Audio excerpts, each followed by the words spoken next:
Hello everyone, Rebecca McPhee here, accredited practicing dietitian and health coach.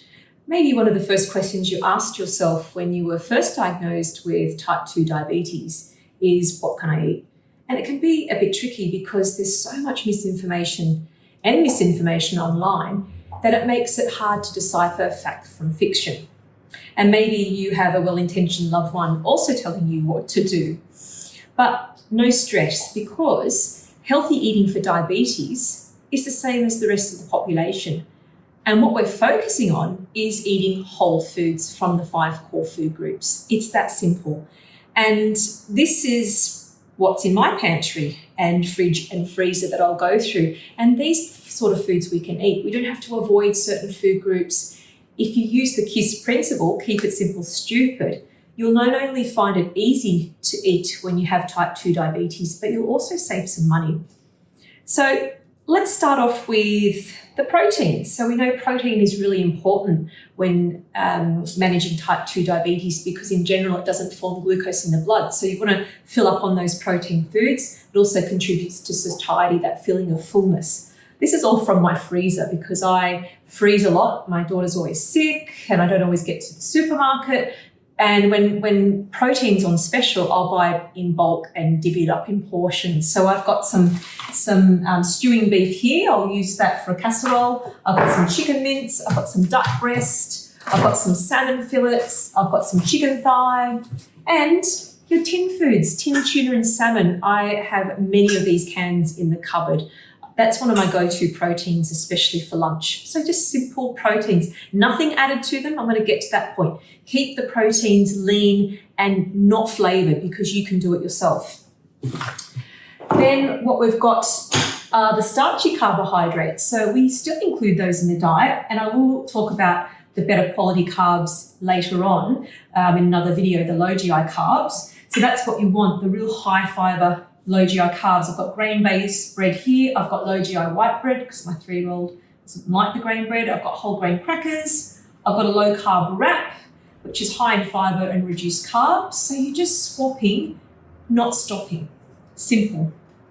I've got some soba noodles here rather than the instant noodles. Low GI basmati rice. I've got pasta, which is a higher fiber one, but it's still white.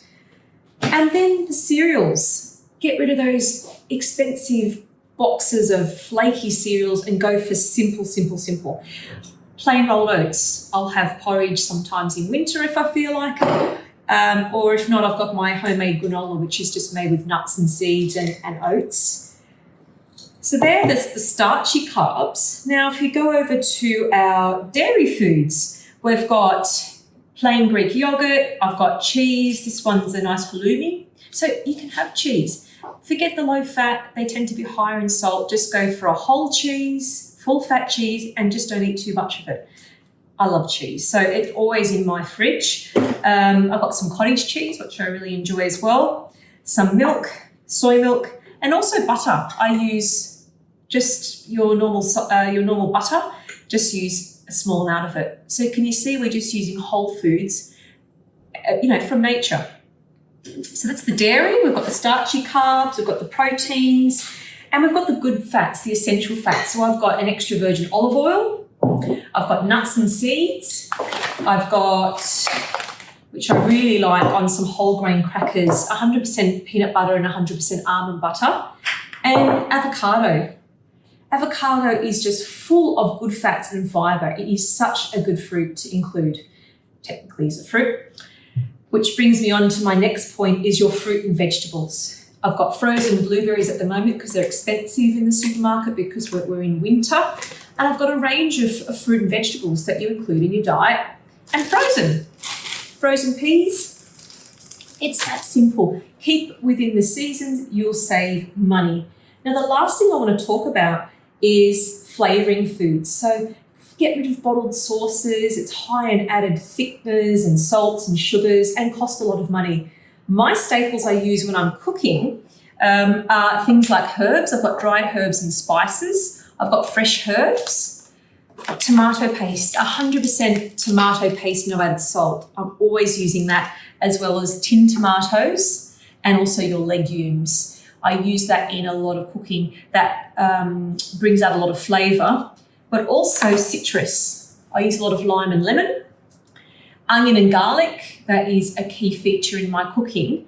And also things like balsamic vinegar and mustard, like a Dijon mustard, which makes a really good dressing with your olive oil.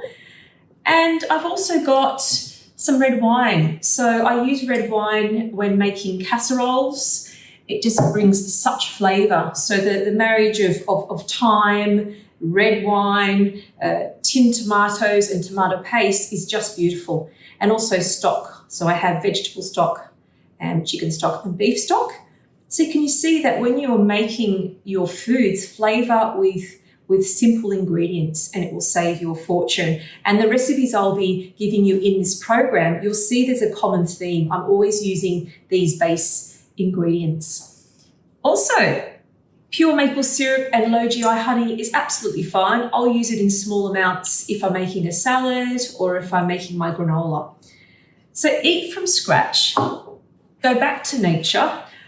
I always say that if your great-grandma came back and went into your pantry or fridge and didn't recognise a food, then you don't want to eat it. So keep simple.